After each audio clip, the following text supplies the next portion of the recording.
Olá, eu sou Kazem. Sou o fundador do CodeWith, Kazem.com. Este curso explica como trabalhar com dados de sequência e séries temporais para tarefas de regressão usando redes de memória de longo prazo, LSTM. O LSTM pode ser usado para classificação e regressão, mas o foco principal deste curso é a regressão. Porque você deve conhecer a regressão para previsão de séries temporais. Deixe-me começar com a rede LSTM no início. Os humanos não começam a pensar do zero a cada segundo. Enquanto assiste a este curso, você entende cada palavra com base em sua compreensão das palavras anteriores. Você não joga tudo fora e começa a pensar do zero novamente. Seus pensamentos têm persistência. As redes neurais tradicionais não podem fazer isso e parece uma grande falha. Por exemplo, imagine que você queira classificar que tipo de evento está acontecendo em cada ponto de um filme. Não está claro como uma rede neural tradicional poderia usar seu raciocínio sobre eventos anteriores no filme para informar os posteriores. Uma rede LSTM é um tipo de rede neural recorrente, RNN, que pode aprender dependências de longo prazo entre etapas de tempo de dados de sequência. Long Short-Term Memory Network é uma RNN avançada, uma rede sequencial, que permite que as informações persistam. Ele é capaz de lidar com o problema do gradiente de fuga enfrentado pelo RNN. Uma rede neural recorrente também é conhecida como RNN e é usada para memória persistente. Arquitetura de rede LSTM. Os componentes principais de uma rede LSTM são uma camada de entrada de sequência e uma camada LSTM. Uma camada de entrada de sequência insere dados de sequência ou de série temporal na rede.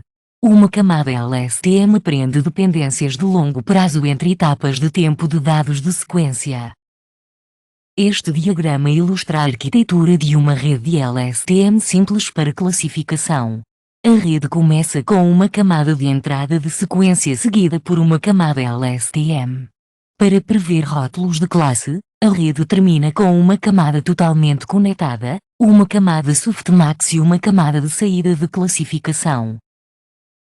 Este diagrama ilustra a arquitetura de uma rede LSTM simples para regressão. A rede começa com uma camada de entrada de sequência seguida por uma camada LSTM. A rede termina com uma camada totalmente conectada e uma camada de saída de regressão.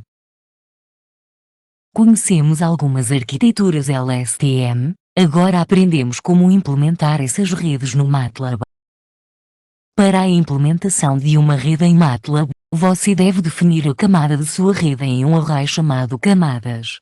Por exemplo, neste slide, você pode ver como definir uma classificação de redes LSTM.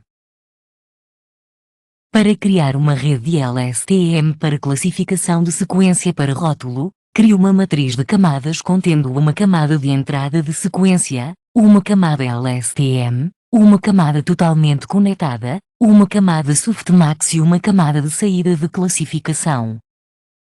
Estas são as camadas de uma rede LSTM. Ele é iniciado pela camada de entrada de sequência. A entrada desta camada é o número de feições. Defina o tamanho da camada de entrada de sequência para o número de recursos dos dados de entrada. Neste exemplo, o número de recursos é 12. A próxima camada é a camada LSTM. Para a camada LSTM, especifique o número de unidades ocultas e o modo de saída último. Neste exemplo, o número de unidades ocultas é 100. Defina o tamanho da camada totalmente conectada para o número de classes. Estamos escrevendo uma classificação LSTM, então devemos definir o número de classes. Você não precisa especificar o comprimento da sequência.